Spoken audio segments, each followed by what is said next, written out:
Hey, what's good, comic fans? This is Confire Comics, and we're bringing you a top 3. This is a spoiler-filled video where we're going to talk about these comics because we assume you've already watched them. This is part 2. We're shooting them back-to-back because, as I said in the last video, we were going on vacation, but we are up to date. This is currently this week's top 3. We're about to jump right into it. I'm Confire Rich. And I'm Confire Nate. And I'm going to talk about Walking Dead number 145 first because Rich has absolutely no way to comment on this because he's not caught up. So I'm going to just give it a quick breakdown. I'm still working on getting all the comics together for Rich to read every single one. So maybe in a year he'll be completely caught up. But until then, I'll tell you about Walking Dead 145. Well, basically, if you... it ended last week, and again, it kind of picked up right away. 12 of the people have been killed. The Whisperers have left them, cut their heads off and left them on a spike to mark their borders. And some pretty important people have taken their spot on the pikes there. And it's definitely, it was shocking, but it's not something that shouldn't surprise you for people who have read Walking Dead. Walking Dead likes to give you a gut punch every once in a while. And this definitely felt like a gut punch. And, you know, Michonne is ready to go to war. You know, the guy who was in love with her is now dead, and she's ready to go to war. And Rick's having to basically calm her down. Like, hey, listen, we need to think this out. And she brings up a good point. She said, well, if it was Carl or if it was Andrea, you'd be doing the same thing. What did Rick have to say to that? Nothing, because he knows that she's right. That he would have gone absolutely crazy on those guys after that. So they're going to have to go back. They're going to have to plan. But it looks like Walking Dead is moving into another all-out battle. And again, what I felt like my feeling has been from the beginning of this whole story arc is that Negan's going to have a part to play. You know, he's locked down there in the basement, and he's pretty bad dude, and I feel like in the end he's going to have a part to play, and that would be very interesting for him and Rick to actually be fighting on the same side. So I think that's going to be what's going to happen eventually, and I don't know, we'll see. Real fast before I move on to the next, I want to give a shout out to the Grumpy Joker who gave us a post about our Heroes Con video. I appreciate the Grumpy Joker doing that. If he would subscribe and send us another message, we'd love to hear from you. But the next one we're going to go to is Lando number 2. Now, what did you think about Lando, Richie? I know you liked the first one. What did you think about the second issue? Oh, I like this one is better because now we're getting into the meat of it. You know, we're getting into the action, and you're getting to see Lando in his element. I mean, he's ultimately a counterpart to like a Han Solo. He's a pilot, and he likes this kind of stuff, this smuggling, stealing type stuff. Again, a guy in the heist.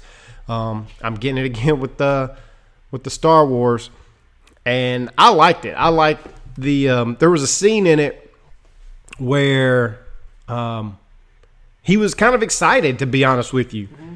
They sent 3 Star Destroyers to get him for stealing this ship because, again, they still don't have any idea. They don't know what's in it, and all of a sudden they're like, oh, wow, they must really want it back. And they haven't destroyed us, so that means they really want it back.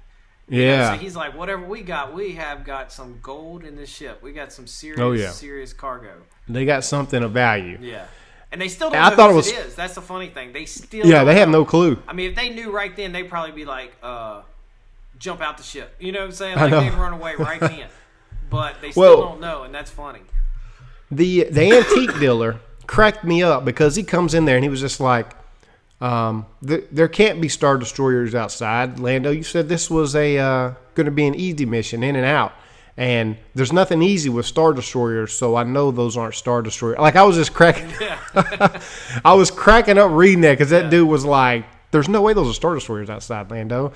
And Lando gets excited. You know, he's excited. He was just like, we got this, don't worry. Yeah. And, you know, he's about to go in his old mode, piloting and, you know, pulling tricks out and stuff. Yeah, it was funny because he was like, oh, I've done this 1,000 times. And then he does it. And then, what's his name? The robot guy. Lobo. Yeah, he's like, you haven't done that 1,000 times. He's like, I've done it 1,000 times in my head. You know, and it's funny because it's like, he's so confident, you know, and it's Yes. so like, I know this is gonna work, and then it works, and he's like, see, I told you it'd work. And he's like, you know, And- it's very Han Solo, you know, he's kind of the Han Solo. Lando and Han Solo are very similar. It's that smuggler, Oh, yeah. kind of, you know, just arrogance and piloting skills and stuff like that, you know. And it's Yeah. funny, the reference, I don't know if you noticed a reference to the Millennium Falcon in this when he was talking Oh, about yeah. the ship and being like, oh man, this ship handles so good. Yeah. What's the name's like, you won't want to say that, you know, if the Millennium Falcon was around. And he was like, oh, I lost her a long time ago. You know, so Yeah. I like that because, you know, always those little Easter eggs that they drop in there is always exciting Definitely. for Star Wars fans. Well, I knew it was funny because right when he said, you know, I've done this 1,000 times. And as soon as he said it, I was like, he didn't. There's no way. He hasn't done this 1,000 times. He's lying. He's just saying that because he's got a knife to his throat. Right. And he's still chilled about that. But he needs to calm these people down because, you know, he's kind of the captain. He needs to do that. And I thought it was funny that he just blatantly lied like, y'all, calm down. Don't worry about it. I got this. No problem. I knew he was lying. And right when he pulled it off. Yeah, it was great. It was and man, the Emperor got those folks spooked, huh? Like, dude put a gun to his head and just blew his brains out. And he was like, what do we do now, Captain? They got away. And he was like, well, for me, you know, put a gun to his head. He's about to blow his brains out. And then he was like, for you, I hear the rebels are hiring. I was like, dang. Yeah. I thought that They was ain't playing. Whatever's on that ship, I mean, it's got to be big. And I'm really excited to see what it is because you know it's going to I'm almost more excited to see what it is. I mean, they built it up right now. I'm just like, boy, I can't wait to see what it is. It better be something amazing because they done got me teased, man. They even got the Emperor's guards just chilling back there. Right. Like, so whatever it is, I mean, I don't know, man. You know, I don't know what's in there. So I'm like, I really want to see what it is. And he's just, I mean, and I think it was cool. Whoever he was that he, you know, whoever this bounty hunter guy is that he called, he basically was like, and they introduced him showing him just like blowing up a place and going after these guys, and then he got that phone call and he's like, oh, this is a phone call, you to pick it up, and just dropped that dude and was like, you know, what do you need, you know? And dude's like, you need to go get it. And I thought it was interesting because he said, if you can't get it back for me, don't let it fall into anyone's hands. So I'm wondering, you know, I mean, my wheels are turning. I'm thinking, you know, maybe it's the Death Star plans. Maybe it's. Well, that had kind of crossed my mind, but aren't they already in the process? They're in the process of building the new Death Star right now. You would think so. I mean, at this point, you would think. I don't know. See, that's the thing. I don't know when this takes place. This either takes place. Well, we do. I mean, it's after Luke destroys the first Death Star. Is it though? Did they made that reference in this issue in this comic?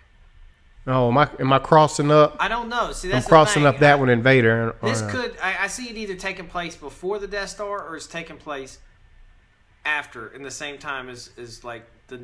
No, you know what?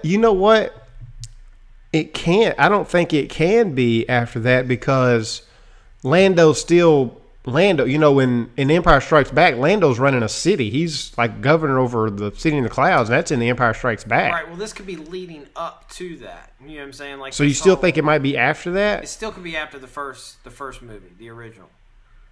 This could be right after the original, or this could be completely before the first movie. I mean, I'm gonna have to go back and look so I can get a time. Maybe there's some way to figure out exactly when this is taking place. There has to be a link, and I feel like I should know that, but they're running together since I'm reading the Darth Vader and reading Star Wars and reading after this. A while, all this stuff starts coming together. So actually, that would be. We need to find out. I think we probably should have done that. Find out exactly when this takes place. The only thing that keeps me saying that it's not the Death Star. If for some reason this takes place before the Death Star plans were destroyed, I mean, the original Death Star was destroyed. Right. What keeps me from saying it's the plans is that the new movie Rogue One coming out, if I'm not mistaken, is a movie about the rebels linking up with bounty hunters to steal the original Death Star plans. Right. I mean, this could be. I mean, it really could be anything. I mean, you know what? But if it is the Death Star plans, if something happens, Lando gets away, but they happen to see exactly what it is. So let's say, for instance, it is like, yo, these are the Death Star plans, and they look at it, but they don't get a hold of it. and the ship ends up getting taken back or destroyed, or the plans get taken back or something like that, and then they end up escaping. Maybe that's enough intel to get it out there to get let the rebels know there are plans to be stolen in the first place. Right. I guess the only thing I could think now that I'm thinking about it as you're talking, he's lost the Millennium Falcon to Han. Okay, so that means Han is about the same age as him. So that puts Han around the same time, slightly before the first movie. That means the Death Star has already been being built since the end of the third prequel movie. So it can't be the Death Star. That's just, that it can't be that. It can't be the Death. It could be the plans for the new Death Star. And this means... Why couldn't it be? Well, because the Death Star was being built at the end of the third prequel movie. Remember? Yeah, but that still doesn't mean that it's, the plans still hold the vulnerabilities to the Death Star, even though it's built. I mean, when we ended up in right. I mean, it could be. It would have to be like right there on the cusp.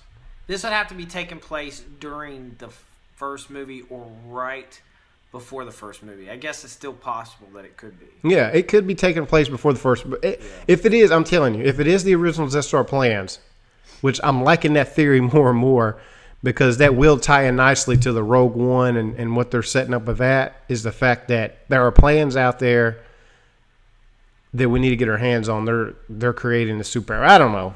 That's the reason why I'm trying to figure out why it's like something that he's like, if you can't, I either want you to bring it back to me or blow it up. Don't let it get someone else's hands. So I'm wondering, what is it that if it's Jedi related or Sith related or something like that, would someone else really know what to do with that? So I don't know. I mean, speculation continue, but I mean, it's only it better be something big. That's all I got to say. So, they got me all amped up. Yeah, I'm excited. He's in there destroying planet. Like, he's already like, teach people to show respect for my stuff and blow up this, this hangar or wherever that ship was being stored that got stolen from. They just blew it to pieces. So blew it up. they hard out there in Lando. Well, let's go to the next one here. Batman 43. What did you think about that? Probably my favorite one out of this new story arc. Because first we get to see Superman, which I thought was awesome. They just kind of popped him in there. You get to know more about Batman and why he's been the way he is, which we had talked about before when he was in that pool, that he probably died and come back to life. I had no idea about him coming back to life and his brain being completely altered. But as you're reading this comic, it's just a lot deeper than just what we've been reading. It's what makes Batman is no longer there. Or if it's there, it's greatly suppressed. Yeah, it's not a physical thing. It's a character thing. It's a mental thing over years of preparation, years of anger and vengeance that he's took and wielded to become who he is, and it's not there anymore. So what do you have? You have Bruce Wayne just being a nice guy. That's all that's just being left. Bruce Wayne. And it's interesting because it's really, again, I think the whole arc, because it goes back to like the very first one where it showed what's his name, Alfred. Gordon. No, it shows back to like the very first issue of this arc. It shows Gordon be good at being Batman, not because of the physical strength, not because of the suit, not because of mechanics, but because of the detective brain that he was using, which is again what makes Batman who he is. So this whole story arc is more or less about Batman, who he is mentally. And you see from this at the beginning, Gordon's going to him basically like, I need you to help me tweak this stuff because I need to do stuff on the side, which is kind of like what you were talking about before. He's wanting to be Batman on the side. He doesn't want to be Batman with the the strings attached to the corporate. He don't want to be corporate Batman. He wants to be Batman. Right. He knows that there's things he needs to look into. And I think the wheels are turning in Gordon's head about this Mr. Bloom. All these things are starting to add up. This Mr. Bloom guy is going around giving these people seeds. that does all kinds of crazy stuff, and basically gives him powers. And I think Gordon hasn't really said what he's thinking so much as he's implied that there's something he's feeling a connection. I know he mentioned that these guys are definitely connected to him because they're guys that he's busted. So, Bloom might be directly connected to him. Either way, Gordon wants to go after this guy. That's what Gordon, and this issue talked about that a little bit. And then it focused again more on, what's going on with, what happened to Bruce. What in the world? Where was Bruce? They found him. He was all, physically he was healed. He couldn't remember any of this stuff. They tried to tell him about it, and he was basically like, "Man, I don't even want to know. I am who I am now." They stopped before he found out he was actually Batman. So now he doesn't even know he's Batman or was Batman. There were so many. I don't know. There was so much going on with this. I like the fact there's like Gotham's never getting anything back, and now they've given back Bruce Wayne. This is what Bruce Wayne possibly would have been, without the accident. Right. He just would have been a guy, doing good deeds and, night fighting crime, happy, alive, settled down. For whatever reason, Superman wants Batman back, needs that Batman back. Well, they're friends. They've been friends. It's, Batman and Superman, are like... Got a lot of history. Right, they got a lot of history, and he wants, he knows that the world needs Batman as much as they need Superman. And as many times as Superman's needed Batman and Batman's needed Superman, he's there wanting to, help his friend out. So, I did think something was interesting. Did you see our little cameo guy, Duke Thomas, make another appearance, sneaking in there looking for something? Again, I have a feeling he's got a part to play. He's got his own comic now, and he's all over the place. So, he's into getting the seats. It could be leading up to the big Robin War thing we've been hearing about, or Batman Robin Eternal that's coming out. There's a lot of stuff that Snyder's attached to that's coming down the pipeline soon, and I have a feeling Duke Thomas is going to be center stage on all of it. So. There was something else that I like. Man, there was just so much. There was so much going on in this that I actually liked. There was another scene after you find out about Bruce Wayne not really knowing his past, that he's Batman and stuff, and how Superman wants him back, and things like that, and how Gordon's going to Bruce Wayne for help because he needs help. That's something that Batman didn't really have to do before. Batman figured everything out on his own. Like, he designed the suits. Like, Gordon, even though he's trying to be Batman, is not Batman. And when he is trying to be Batman, like when he gets in that fight, he pulls out this gun and he's killing people. He's shooting his little batarangs. Yeah, hitting him in the head. You feel a void. Like, I actually felt a void when I was reading. Like, even before he started shooting people, like right when he was in there, I was like, you know what? This just isn't Batman. When he gets surrounded, you didn't feel the same kind of confidence. Like, there's a void. As hard as he's going to try and as good as he might be as a replacement, he's still not the same. Not Batman. Batman in that situation, he'd have spun around, dropped some smoke. And next thing you know, guys are getting pulled this way. That, Well, Gordon.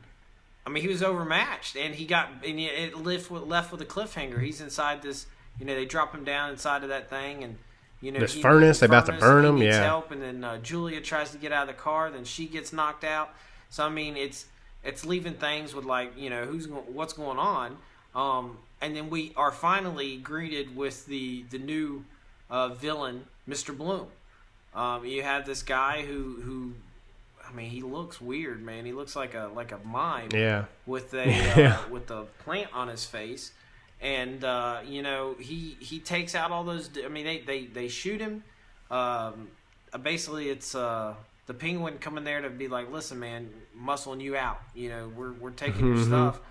And they shoot the guy. He falls down. You think he's dead. Next thing you know, he's back up. He's killed every one of those dudes, and he stabbed Penguin. And dude turns into this giant, Yeah. I don't know what's going on with this cat. Yeah, I don't even know what it is. It's interesting. I'm excited to see who this guy. I always love new bad guys, man. We've seen so many of the same old bad guys. Yes, I do. Yes, it is refreshing. It's nice to see something new, and Snyder, hit us with the Court of Owls, and now he's doing something else new, and I like it. I like new bad guys. And I'm ready. And they're building, which is what we wanted eventually. Remember, we said it's like, give Gordon a chance to be Batman for a while, make us miss Batman. You know what I'm saying?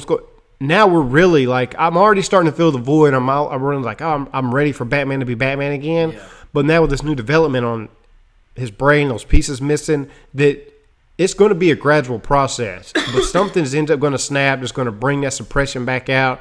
Memories are going to start come flooding back, and like something's going to happen. It's going to make Batman Batman again. Yeah. And I'm excited. I like that they're building up towards that, and it's good. They're doing a good job with it. Yeah, they are.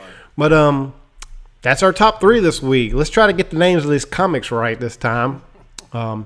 Batman, New 42, Lando. I'm going to get that one right. Man, God. Which one? Let me do it. Batman 43, Lando number 2, and Walking Dead 145. There you go. Man, you don't know what you're talking about, Nate. You just said Batman 42, man. I'm gonna get you that's what cue I meant. Cards. I'm gonna hold them up on my screen. Quit giving me all these comics to read all at one time. Nate be giving me like 45 comics to read at one time, knowing I got a house full of kids. I'm like, God dang, man! I'm reading at 7 o'clock in the morning. I'm reading at 12 at night. Everything's running together. It's Batman. It doesn't matter what number it is. It's Batman. Batman, right here, Batman. Anyway, like, comment, subscribe, get in the conversation, man. Let us know what you think. Give us your thoughts. Hey, if you got any thoughts about what's in that ship that they stole from Palpatine, hit us up. Let us know. You can find us on Twitter at ComfireRich. You can find him at ComfireNate. And until next time, we out.